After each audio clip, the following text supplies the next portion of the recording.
Olá, bem-vindos a mais uma videoaula. Nossa videoaula de número 22, dando continuidade aí ao Filoartrópoda. E nesta aula abordaremos sobre os dois subfilos, Myriapoda e Hexapoda. Inicialmente, vamos falar sobre o filo Myriapoda. Eles são conhecidos como Myriápodes, né? Que esse termo Myriápodes significa muitos pés. Alguns autores, eles classificam esse subfilo Myriapoda juntamente com o Hexapoda como pertencentes a um único subfilo. Então, eles juntam esses dois subfilos dentro de um outro subfilo, que devido a eles apresentarem, tanto Myriapoda quanto Hexapoda, eles compartilham de muitas características em comuns. Então, muitos autores englobam esses dois grupos em um único subfilo chamado de Unirâmia, Tracheata ou Atelocerata. Então, nessa aula, nós vamos tratar Myriapoda como um subfilo distinto de Hexapoda, por uma questão didática e para facilitar a compreensão. Eu vou seguir o material, os autores Brusca e Brusca, em 2007, o livro.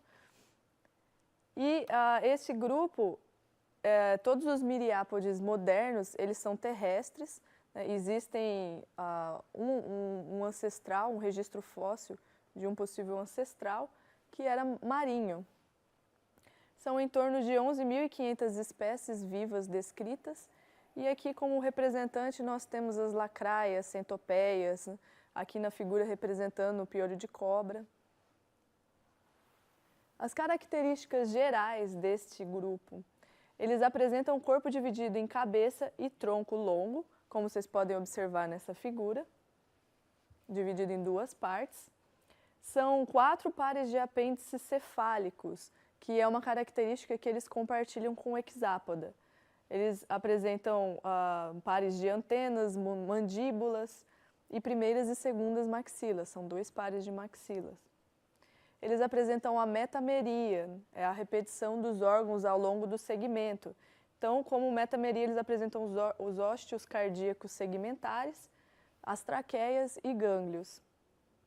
A excreção, ela é, em sua maioria, realizada pelos túbulos de Malpighi. Eles podem apresentar 1 ou 2 pares. O trato digestivo é simples, eles não apresentam secos gástricos. E a maioria deles é dioica e o desenvolvimento é direto, eles não apresentam o estágio de larva.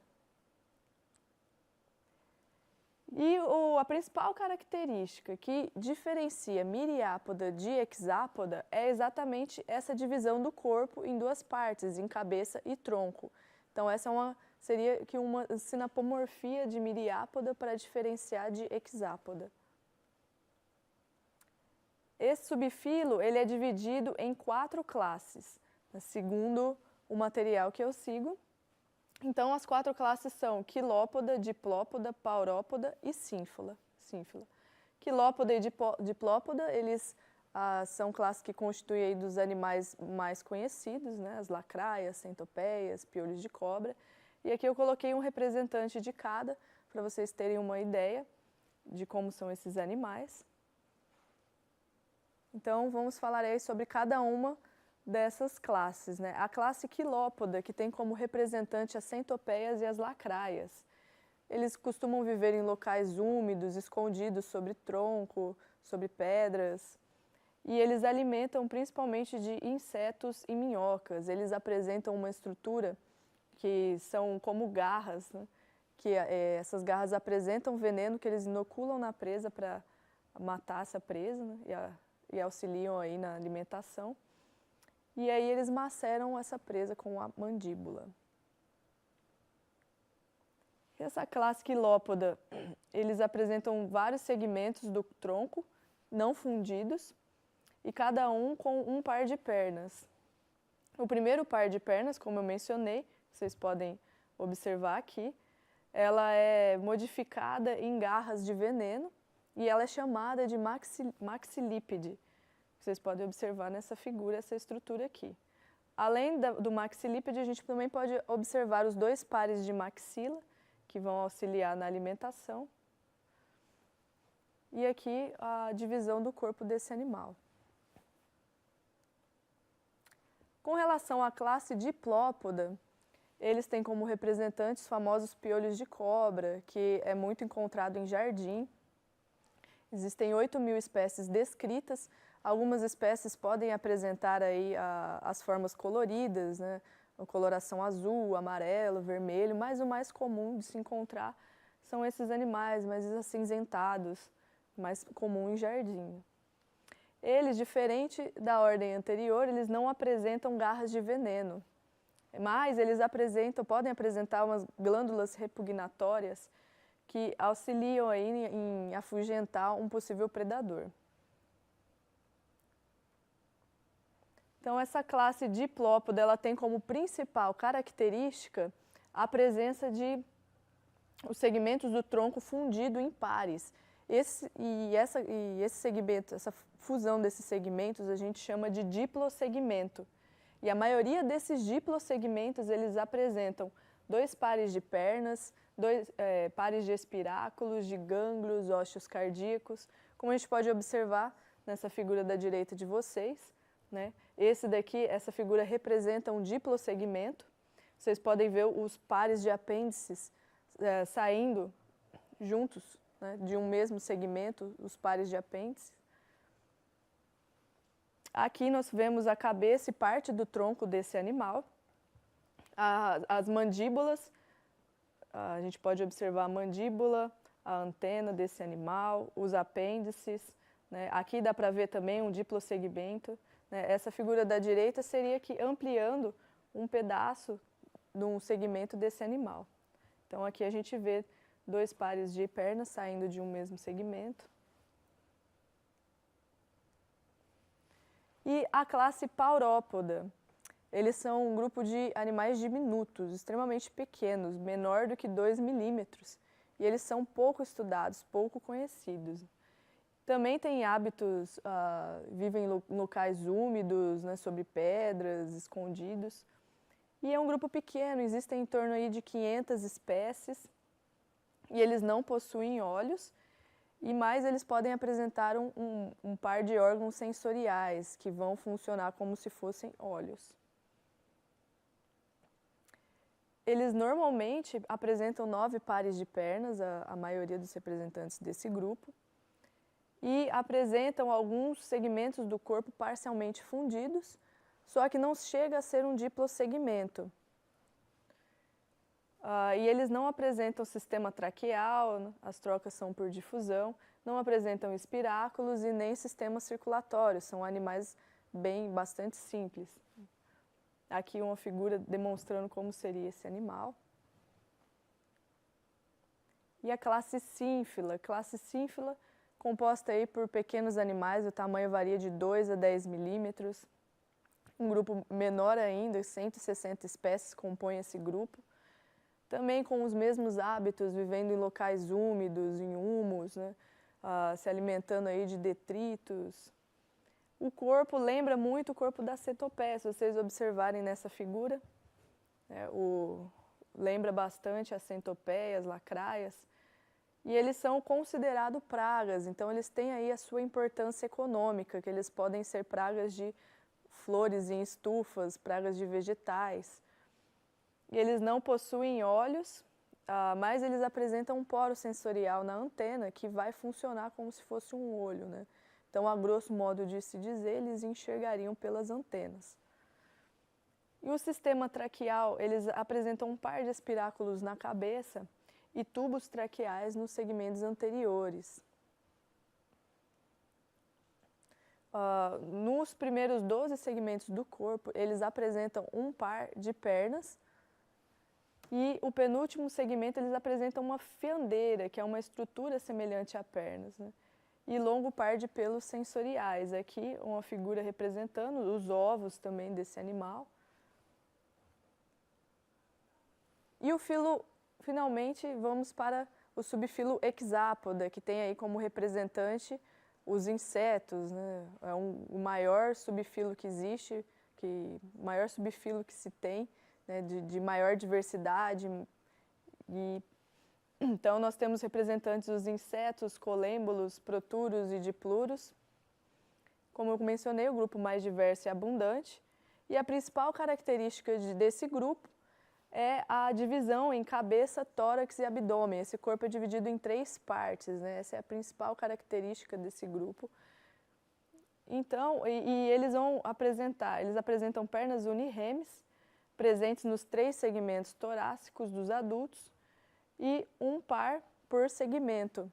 E eles apresentam aqui um inseto, né, representando a classe insecta, uma traça dos livros, e aqui representando as outras, onde pluro, proturo, colêmbula. A cabeça desses animais, existem vários apêndices, né? Eles também podem apresentar um par de olhos compostos, um trio ou par de ocelos medianos, eles podem apresentar um par de antenas uniremes, multiarticuladas, mandíbulas e maxilas. E o segundo par de maxilas, ele é fundido, formando um lábio complexo, né? E a principal característica, a sinapomorfia exclusiva de hexápoda, que vai diferenciar ela de outros grupos, e principalmente de miriápoda, é que o tórax é fixo a 3 segmentos. E cada um desses segmentos que o tórax é dividido apresenta um par de pernas locomotoras. Então, vocês observam, por exemplo, esse animal aqui pertencente ao grupo hexápoda.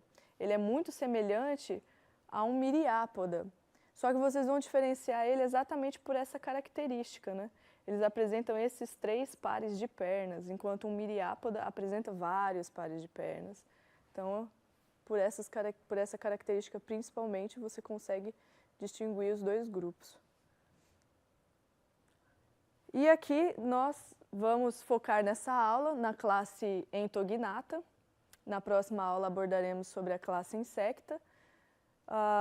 Esse subfilo Hexápoda, ele é dividido em 2 subclasses.